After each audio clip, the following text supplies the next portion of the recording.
السلام عليكم ورحمة الله تعالى وبركاته دمانتين وين السلام السلام كبعدي ما أنتو حرّوا إنان كهذا تاريخ كساب سنتهاي وقبر لو يقانو جيد بينينج يويل لو يقانو روجر أنا بلايز تايلر so جيد بينينج هي بلايز تايلر إن تاريخ ذو جوده وقالوا حرّوا first إنان كهذا ميد كستوى background كيسام information كيسو حير and then لبا تاريخ ضايك لبا دحضا مرتي أيان رأينا كهذا كسو دوا هذا channel كنا وحنا رجينا لايك شير كي كومنت كنا نقول عاوزين سادوكتين قصة كستان سو جيدنا وحيكون بلاوتا هالكولا نحدنا وحينو كنا ماتا محكمة العدالة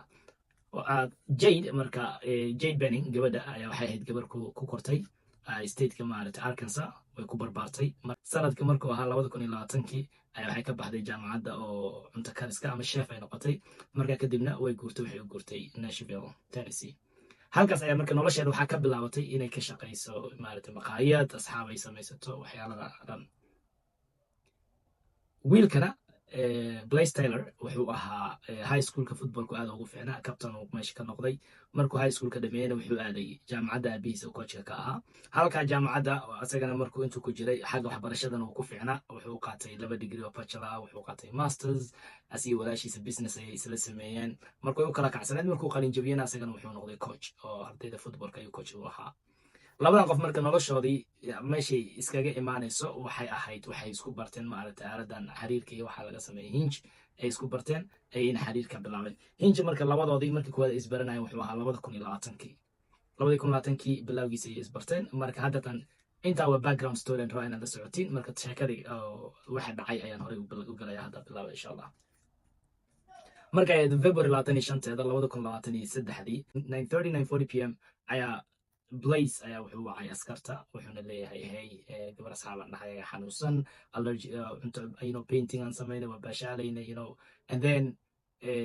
I'm feeling unwell ay dhahday oo xanuun baan dareemayaa sidaa awgeeda waan idin soo wacay marka waxaa la weydiinaya asaga hey adresska inoo sheeg meeshaad kasoo wacsintaa waa lagu celcelinaa ma sheegaayo but waxay find out garanayaan wadday meesha ku tagaan gurigay aadayaan waxay ugu tagayaan marka gabadhii oo matagtay wejigeeda oo maaragtay dhinaca jooradiga ku aadan waxay ka raadinayaan wadna garaac way ka waanayaan marka ambulance lagula carara isbitaal la geynaa isbitaalka markii la geeyo isbitaalka waxaa imaanayaan marka wiilka isbitaalka markii la joogana askarta wiilka haddana way weydiinayaan hey bal inoo waran wuxuu leeyahay anigu waan iska joogo qoftan asxaabun baan nahay waxay ii invite galaysaa habeen inaan waqti isla qaadano marka sidaa awgeed waxaan u malaynaa allergic inuu hayo marka isbitaalka inta isaga su-aaladan weydiinayeen waxay baareen marka gabadha waxaa laga baaray allergic sidee maaragta rashi jirkeeda ma lahayn carabkeeda ma cuslayn calaamadaha allergiga dhan gabadha laguma arkin marka markii la baaran waxaa la ogaaday jirkeeda inuu cocaine badan ay qaadatay oo cocaine jirkeeda ka buuxin qoftan marka oxygenkina waa ka dhammaaday oxygen badan ay lose garaysay intii la soo waday ama intay guriga joogtay waxaa lagu xiray marka life support oo naqaskii xitaa inay mashiin ku qaadato caawimaad ku hesho ayay noqotay asaga marka waalidkiisu wuxuu leeyahay war qoftii waxaan u malaynaa covid iyo waxaasaa laga helay marka halkaa uu sheekadeeda inuu ku joojiyey marka gabadhii waalidkeedii iyo asxaabteedana marka hooyadeeda magaalo kale degneed oo inay soo drive garaysa ay noqotay walaaladeedii iyo asxaabtii adig dadkii gabadhan ay is aqaaneen waxaa waaye ka drive xoogaa dheer ayay soo galeen oo habeenkii saqdhex ay u imaadeen marka askarta intaa marka informationka ay dhageysatay dhinacan ay fiirisay waxaa dhacday marka wiilkan gabadha hooyadeeda iyo asxaabtay isla imaadeen waxay tageen gurigii ay aadeen inay fiiriyaan gurigi marka waxay ugu tageen cleanas oo ah bahalay ay wax ku sawirayeen meesha miiska u saarnaa kaamirada gabadha marka badanaa waxay ku aadanaan jirtay jikada laakiin markay hadda tageen kaamirada dariishada ay saarneed oo dhinac banaanka ayna ku aadaneed waxba may duubeynin problemka labaad kaamirada qabto waxay subscription iyo wax may lahayn so hata informationka ay duubto information ay retain garaynay sameeyeen oo mid markaa kasii baxay oo delete garaysmaayo waxay arkeen gabadhii meeshii ay ku matagtay oo wax kale lagu shubay jig ahaan in lagu daadiyey so baashii bacay ugu xiran si askarta meel loogu dhigaan juices ay maaragtay la cabaayaya waxay ku jireen frinjeerka labadii juicena way qaadeen meel ay dhigeen so caddeemadii ayay usii aruurinayeen askarta si adhowdii caddeen ay meesha ooga dhumin dadkan markay intaa aruuriyeen askarta marka waxay gashay inay maalmo kadib ama laba maalin kadib waxay bilaabeen inay fiiriyaan taariikhda labadan qof maxaa ka dhexeeyo si taariikhdooda loo ogaado askarta marka waxay ogaadeen labadan qof inay aaladda isku barteen oo hinge ayna isbarteen markay ahayd bilowgii 2022 barashadoodii marka waadi sheeka unbay ahayd may is arkin intaasay isla hadlayeen isla sheekaysanayeen sheekadoodii bartii ayay ku damtay and then augustay haddana isa soo qabteen marka waxay dheen waraan kulanno kulankii marka gabadhii uuray ku qaaday uurka marka waqtigan ay kulmaanadii around August ay ahayd uuray qaaday uurkii November markii la gaaray ayay isbaartay waxay ogaatay inay toddoba week ay uur leedahay marka oo November labadeeda iska fiirisay isbitaal marka ballo way ka waysay gabar saaxiibteeda ah ilaa iyo 6 sano isgaranayno magaaladeedana degneed oo Najee la dhaho ayaa daktar u raadisay waa daktarkii la aaday waa la soo fiiriyay waxa la soo ogaaday markii gabadha inay uurka inuu sax yahay oo actually uur leedahay bas wiilkii ilaa shacirada nin oo uuran leeyahay adaanan uurka ku leeyahay marka waxaan jeclaan lahaa camal inaan ilmaha isla korsano wuxuu dhahay qof yahay aniga waalidnimo iyo waxa diyaar uma ahi nolosha cunugan ha isoo gelinin asagana wuxuu jeclaaday marka inay cunuga soo rido asaga iyada marka waxay dhahdeen inay cunugan soo riday waa korsanaa asaga wuxuu dhahay inuu arrinka sidaa yahay ha isoo dhexgelinin halka lama marka labadan qof da ahaan marka waxay kala jiraan iyada waxay jirtaa 24 jir asagana wuxuu jiraa 26 jir oo dad sidaa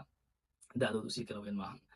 then waxaa dhacday marka ninkan markii uu diiday cunuga iyo involvement iyo in arrimaha dhan loola imaanin ayaa waxaa dhacday markii sanadka cusub 2023 ayuu haddana gabadhii wacday oo leeyahay hey bishii labaad ay ahayd waqtigan bisha labaad uu gabadha leeyahay inuu iska wardoon markii koowaadna asaa ka codsaday markuu leeyahay cunugan xaalkeed ha ii keenin wuxuu ka codsaday inaysan isla hadlin in laysgooyo xiriirka layskugu jiro andeen markii sanadka cusub la gaarana asaga ayaa xiisa soo qabatay gabadhii ayuu la soo xiriiray uu leeyahay warhaye iska waran caafimaadkaaga marka dan waxay go'aansadeen inay kulmaan laakiin tiriibkan ay first isbartaan si fiican kadib intaysan xiriir iyo waxa yeelanin waxay kale ay u samaysay asaga waxay ahayd inay uurka sawiraan soo post garaynin meelaha aysan soo dhigin oo private ka dhigto sheekada uurka ku saabsan sheeko la qariya ay tahay bes marka wuxuu imaanayaa bisha February 25teeda 2023 marka waa maalintii ay waqtiga isla qaadan doonaan oo maalintan marka wuxuuna markaa ka imaaday ilma ayuu coach u ahaa soo coachka badanaa waqtigiisa wuxuu ku dhameeyaa wadada marba meel ayuu aadayaa stadiyo kala duwan geemam iyo practice iyo waxyaalada qoftaan habeenka waa u imaaday habeenkan uu imaanaya marka qoftaan dad kalena way u imaadeen waxaa u imaadeen gabadha hadda idin leeyahay Najaa iyo mid kaloo saaxiibteeda Kianta la dhaho ay kan way imaadeen Najaada marka waxay la joogtay 15 daqiiqo 15 daqiiqo iyadana cuntadii la kariyay oo waxay jeclaan cunto kariskeeda so chicken alfredo ay qaateen 15 daqiiqo meesha ku dahan way ka tageen asagii waxaan isku soo hareen gabadhii and then cabaar kadib sabiray galayeen soo sabiray iska qaadeen paint ay sameeyeen waxyaalo sabirkii ugu dambeeyay markay galeen daqiiqad kadib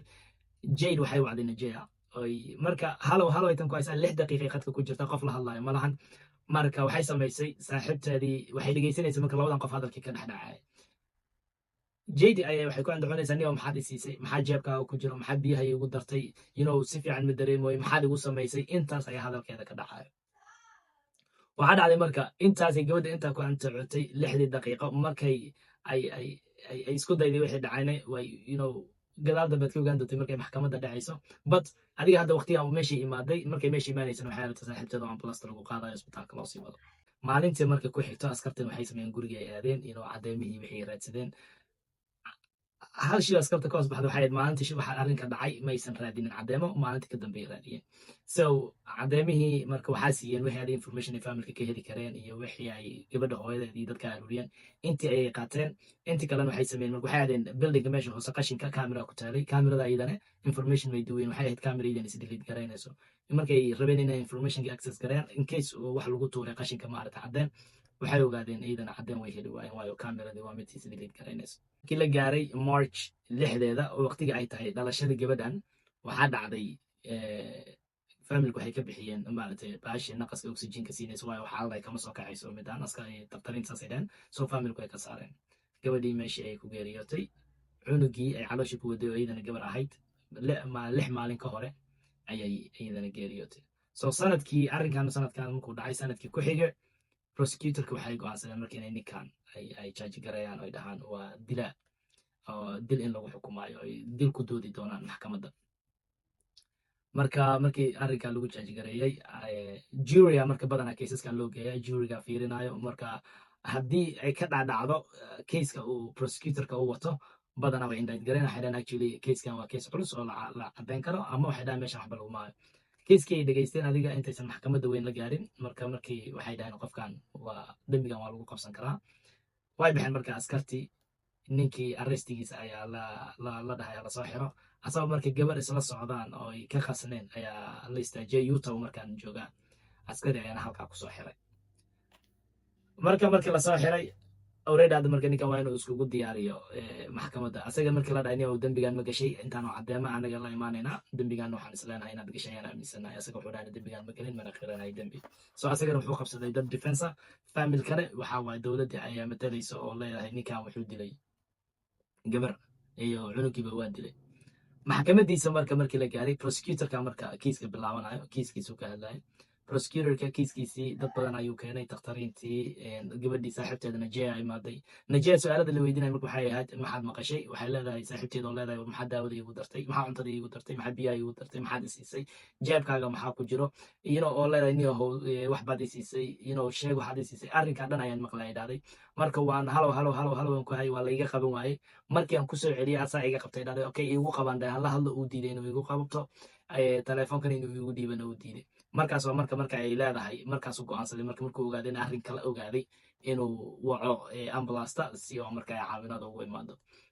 marka caddeyntan markii la keenay oo markhaatiga taagan prosecutorka waxyaalada uu ku adkaa waxay ninkan weligiisa darooga muu cunin khamro muu cabin